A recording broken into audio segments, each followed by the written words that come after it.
أنا بس عايز عامل الفيديو ده علشان أرُد على الحاج أبا المعاطي زكي، الراجل حبيبنا وكل حاجة، وأنا على المستوى الشخصي باحبه،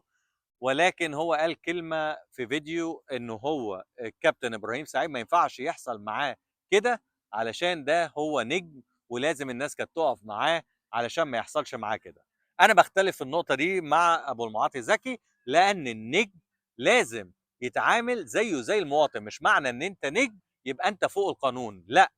أي نجم مسؤول عن تصرفاته ولازم يتحاسب زيه زي أي مواطن عادي. شُفنا الكلام ده حصل مع لعيبة كورة تانيين زي فتوح ورمضان صبحي، المشاكل اللي حصلت لهم كانت مشاكل قانونية، عملوا مشاكل قانونية وطلعوا منها من غير أي مشكلة، ولكن لو حصل الكلام ده مع أي حد عادي مش معروف، كان ممكن يتحاسب محاسبة عسيرة. فعلشان كده أنا باختلف مع الحاج أبو المعاطي زكي، لأ،